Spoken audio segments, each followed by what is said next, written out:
Assalamualaikum warahmatullahi wabarakatuh. Sampurasun. Tepangkeun Nabi Abi Muhammad Zikri Al-Ghifari ti kelas 11 MIPA 1. Wilujeng siang kanggo sadayana. Kumaha daramang? Mugi urang sadayana aya dina kaayaan sehat tur salawasna dipasihan rahmat sareng barokah ku Gusti Allah Nu Maha Esa. Amin. Hadirin anu kusim kuring dipihormat. Dina danget ieu simkuring bade ngaguar ngeunaan tradisi ekahan. Ekah teh asalna tina kecap bahasa Arab nyaeta aka. Nu hartosna ngabeulah atawa motong. Nurutkeun istilah hukum Islam, ekah teh mencit sato atau ingon-ingon dina poe ka-7 ti kalahiran orok minangka tanda syukur ka Allah Subhanahu wa taala. Hukum akikah teh nyaeta sunnah muakkad.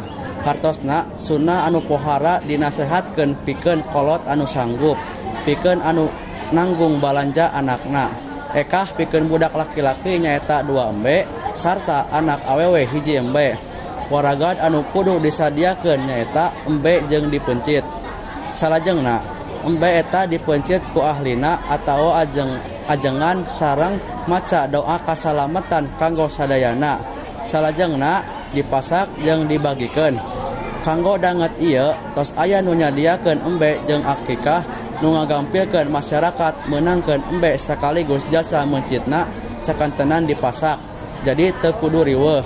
Sakitu anu kapihatur bilih saur bahe carek hapunten anu kasuhun. Assalamualaikum warahmatullahi wabarakatuh.